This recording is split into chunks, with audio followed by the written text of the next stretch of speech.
beautiful for spacious skies, for amber waves of grain, for purple mountain majesties above the fruited plain.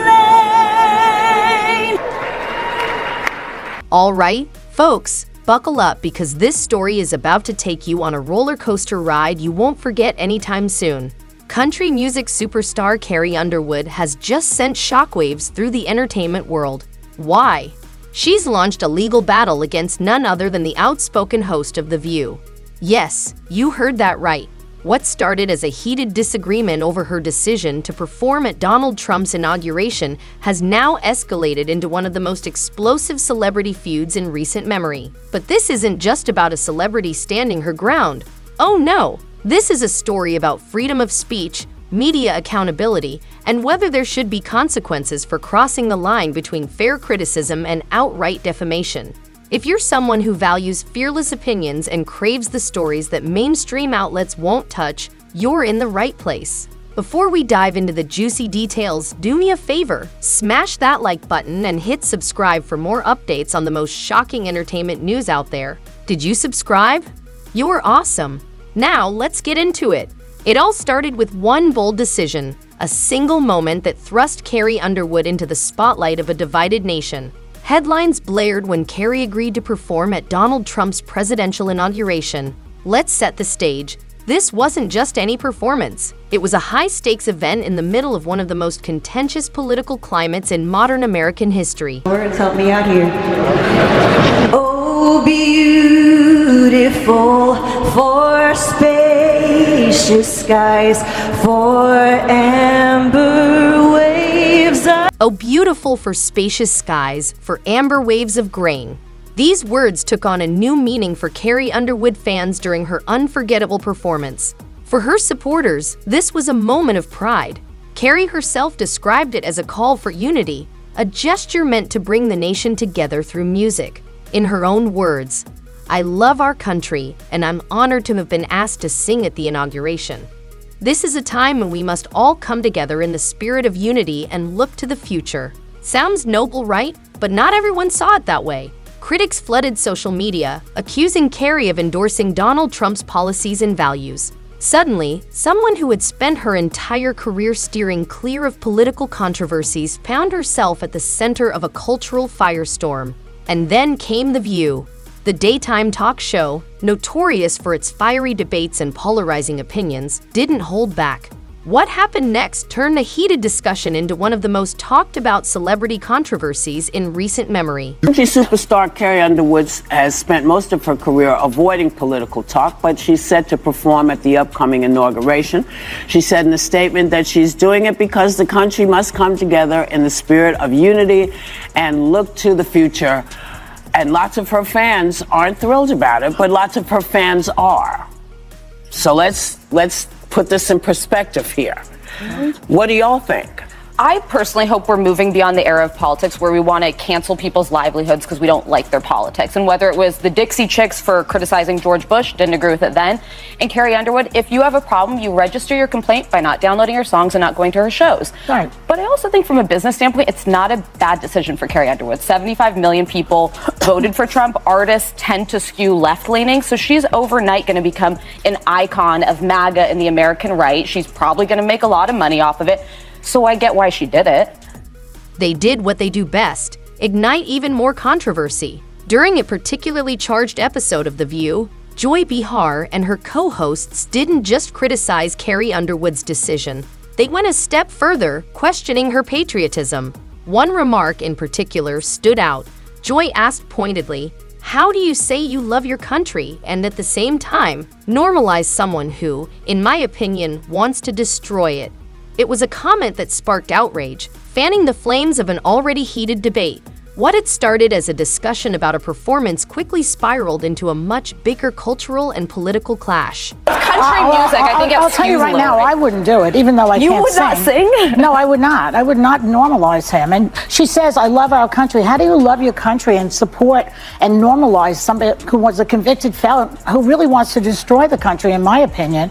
I don't understand how you say you love your country at the same time as you normalize this convicted felon, which I can say now every Respectfully, day. a lot of my family voted for Trump. They love the country and vote for him. I think that people make these decisions for a lot of reasons. Okay, fine. And I would not be the person to say don't do it, because I believe in free speech and everything about it.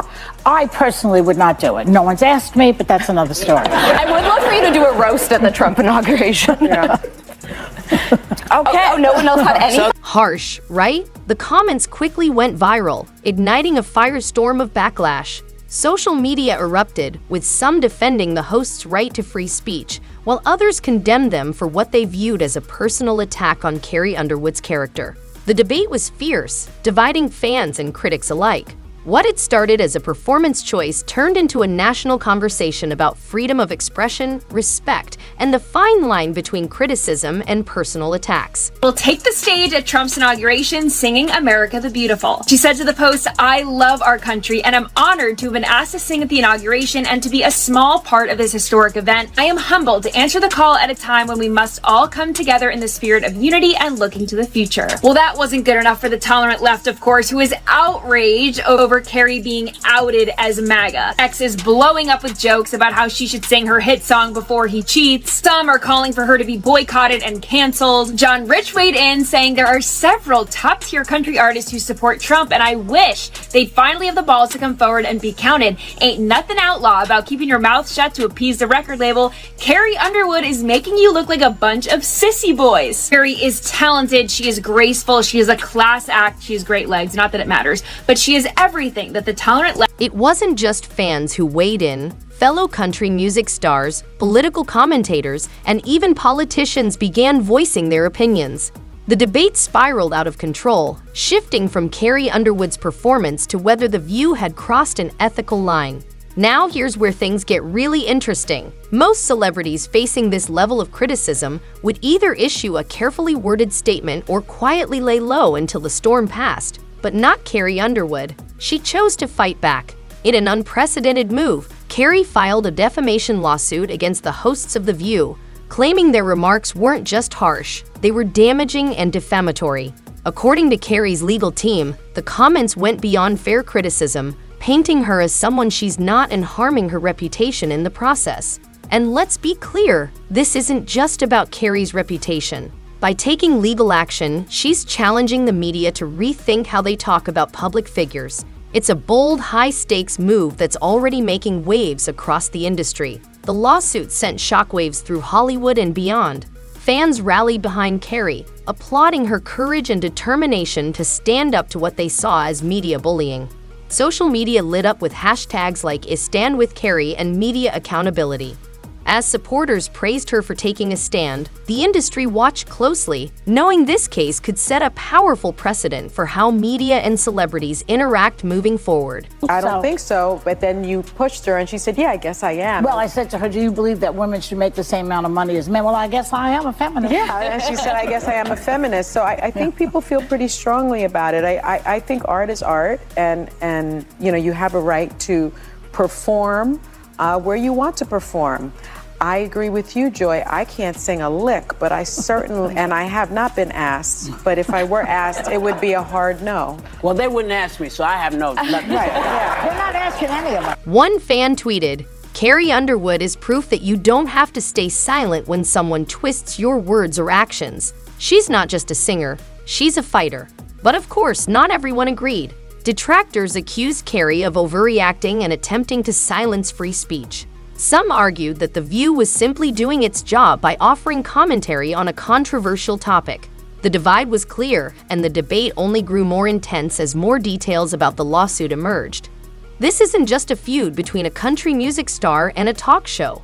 It's a reflection of something much bigger, the growing tension between celebrities, media platforms, and the public. In today's world, where every action and statement is scrutinized under a microscope, the lines between criticism, defamation, and free speech are blurrier than ever. Carrie's lawsuit forces us to confront some tough questions. Where do we draw the line between fair criticism and personal attacks? At what point does commentary become harmful and defamatory? This case has become more than just headlines. It's a cultural flashpoint, challenging the way we think about accountability, public discourse, and the power dynamics between celebrities and the media. Schedule a spa day. I'm not even going to tell you what I'm doing. Don't worry. I'm not talking. No, because it was always in the books. Who knew this was going to be the day that it chose? Because it's also a very interesting day, right? The 21st. It's Martin Luther King Jr.'s birthday. Yeah. Wow. Yeah. And you can choose to celebrate it how you want. You can honor MLK. I'm going to honor him and at the get a spa. spa treatment. Well, as long as it's a free country and it holds, I would agree with everybody. It is a free country at the moment. Well, yeah, but it's up to us to make sure that doesn't start to change. Yes, right. Well, we're trying. Well, we're trying, yes, and it's important not to forget that we have that right. It is up to us. Yeah. Now, there are other people performing too, and I don't really even want to bring it up. Should media platforms like The View be held accountable for their statements? And what role do celebrities play in shaping or challenging the narratives about them? So what do you think? Did The View cross a line? Or is Carrie Underwood overreacting? Should media platforms face consequences for damaging someone's reputation? Or is this just part of being in the public eye? We'd love to hear your thoughts in the comments below. This is a debate that impacts all of us, and your voice matters. Before you go, don't forget to hit that like button, subscribe, and ring the notification bell for more deep dives into the biggest stories shaping our culture today. Thanks for tuning in, and stay with us for updates on this explosive case. Until next time, take care. A List News.